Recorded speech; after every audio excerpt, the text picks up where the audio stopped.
we've been calling them, it's a phrase that Maajid Nawaz coined, the regressive left. And is that really where they have failed us as a society more than anything else? By this meme that everything is racist, everything is based in, if you say anything, you hate women or you hate gays, all of this idea that people on the other side that you disagree with can't be as principled as you are. Is that where the left has really failed? Oh, you want me to start with describing where the left has failed? Then I'm going to push you. Then I'm going to push you on some other stuff. We've got time. Look, the problem is several things. Firstly, just because people aren't religious doesn't mean they don't still want to be thought to be good by their contemporaries and their peers. And it used to be quite straightforward to demonstrate how you were good. Today, we're sort of making it up on the hoof. I don't know. We've got to be the most frenetically supportive person ever of whatever the latest rights issue is. But really, the deepest desire of, I wouldn't say it's even the left, it's just this, whatever this movement is that's been so gripping in recent years to so many people. I think the predominant thing of it is that people want other people to be racist. They want people to be racist. They want Nazis. They are fighting a war that was effectively finished consummately 70 years ago, and they don't seem to realize it, or they want to look as brave as the people who fought Nazism, but they can do it from their home on Skype or Twitter or Facebook. And, these people are in so many ways disappointed people because the number of Nazis around these days is quite small in number, thankfully. There's a supply and demand problem. There's an enormous demand for Nazis, but not much of a supply. So people go scouring around the social media, political landscape, desperately trying to find people who they can call Nazis or racists in order to position themselves as therefore anti-racist or anti-Nazi.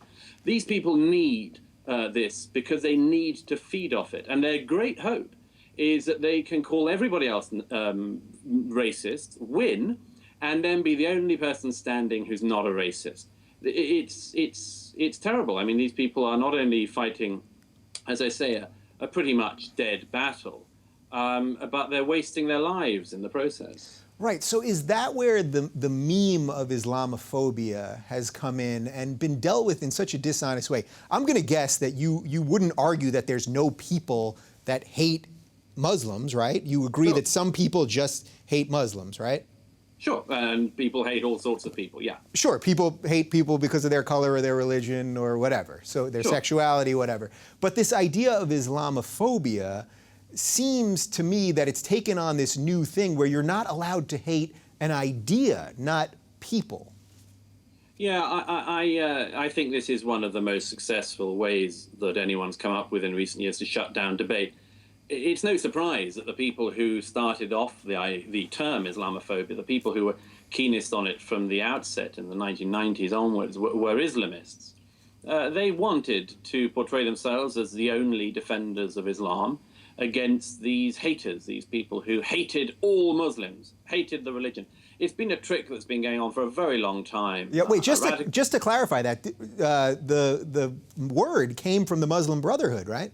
Yeah. Yeah, I mean, I don't think people realize that. They think it came from some think tank, probably in the United States. No, it was just picked up by such people.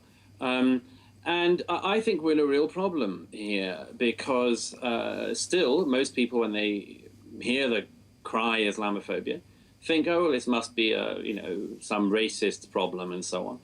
And the problem is, among other things, that it's scooped up any and all criticism of anything to do with Islam. And that means that if you come out with a criticism of the Muslim Brotherhood, for instance, a group which is eminently possible to criticize, you are being Islamophobic. If you say you don't like something which may well be very fundamental to the Islamic faith, you are being Islamophobic. And that, for the time being, and I think this will change, and it may change very fast and very nastily, but for the time being, Islamophobia trumps most other things. So, for instance, you could be the most outspoken feminist of your generation, but if you said something that was Islamophobic, Islamophobia would, for the time being, trump feminism.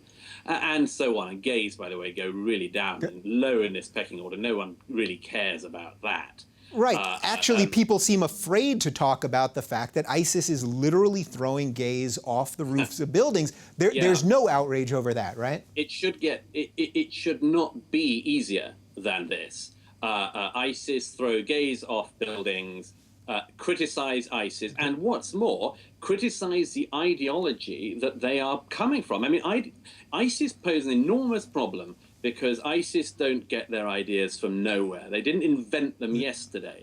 They always publish long scriptural explanations from the Quran and Hadith of why they're doing what they're doing. Now, that doesn't mean that people should say ISIS throw the gays off the buildings, therefore all Muslims hate gays, therefore all gays or anyone else should hate Muslims. Obviously not. Of course, yeah. But obviously you have to identify where the problem comes from.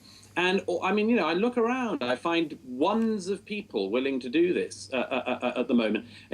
Just a quick one. I mean, you always get reached to the National Union of Students in Britain if you want to reach for a bunch of idiots. But the National Union of Students in Britain recently didn't condemn ISIS because they said that it would be Islamophobic to do so.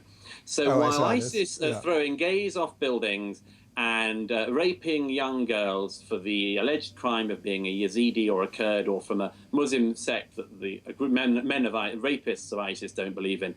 If you criticize that, you're Islamophobic. Look, as I say, people are caught. They're caught in this terrible, terrible mess of half-thinking and non-thinking. And everyone's got to find a way to help them think their way out of it. But they better be quite fast. They better be fast. I fear that they're not. So what would you say to the people that would argue, well, we really created ISIS because we went into Iraq, which now, by most accounts, was the wrong war to go into. I'm not sure if you agree with that. But and then by leaving so quickly the way we did, it was a breeding ground. It was fertile ground for religious extremism and all of this awfulness to happen. So that it's not just about religion, it's also about the geopolitics. Can I make a point which doesn't always go down well with American audiences, but I think is worth pointing out as an outsider, as it were? Because a part of the American thought disease on this is now in Europe as well, but it started with you. We give you some bad ideas and you give us some as well. This American self-obsession, this American idea that nothing in the world can get screwed up unless it's because of America, is an intellectual disease you've got to get over. The world can go to hell without America doing anything. The world can go to hell without America lifting a finger. But every time anything in the world does go to hell, Americans ask themselves, what is it we did or didn't do that made this happen?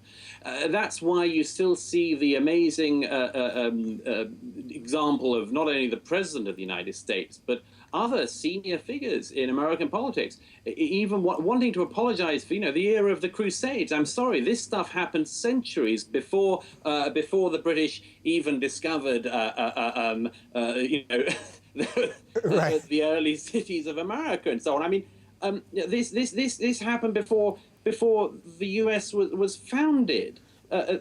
You keep blaming yourself for things before the creation of America, and nobody is fooled apart from you. I had a friend some years ago who went to interview Yasser Arafat, an Iranian friend, a journalist, a very distinguished journalist from Iran. He went to interview Yasser Arafat some years ago, and he said at the end of his interview, there was a knock on the door, and one of Yasser Arafat's goons or male friends or whoever said, Chairman Arafat, the American delegation is here to see you.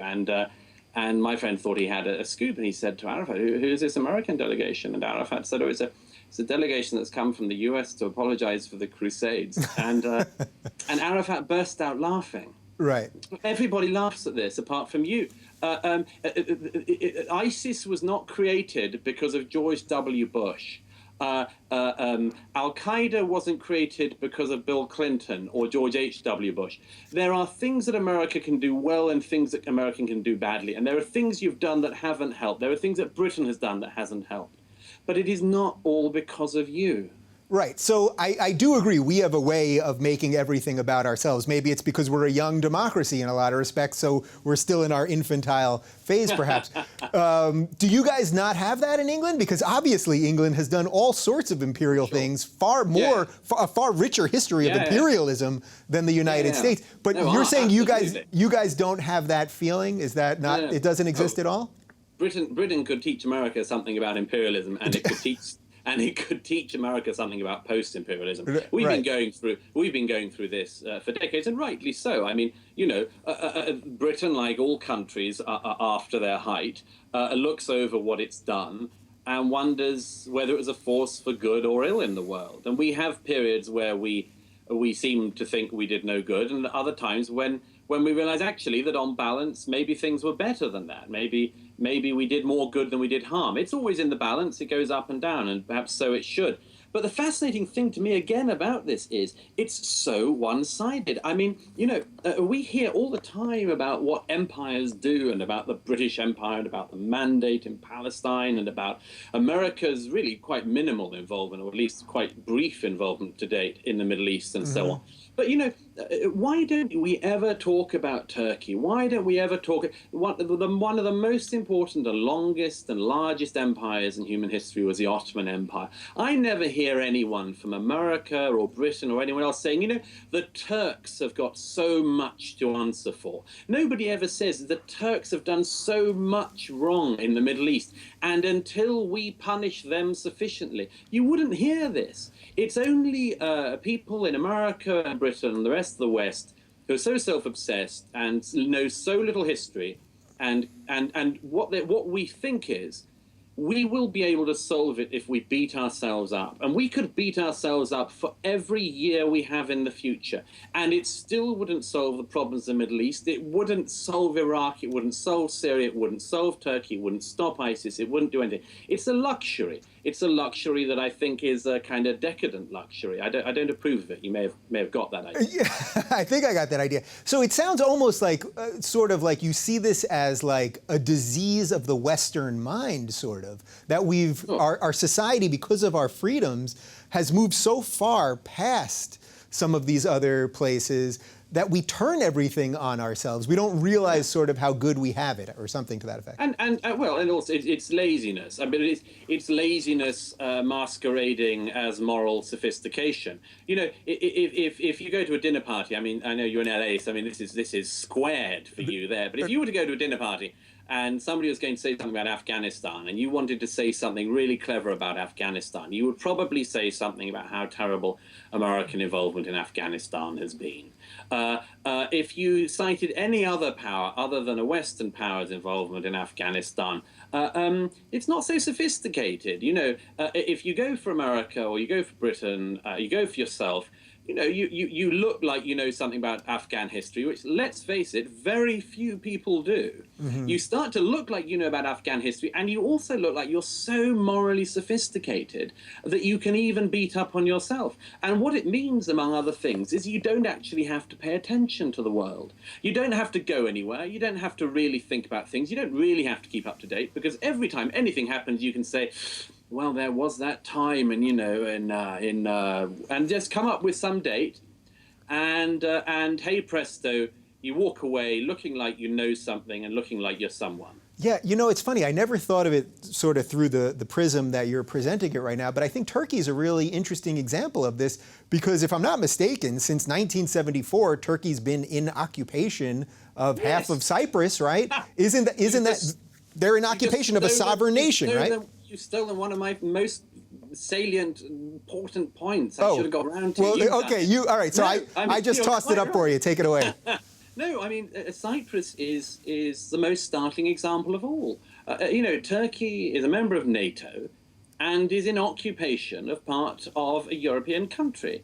And I never hear anyone talking about this. I mean, unless you have Cypriot friends, no one ever raises Cyprus at dinner.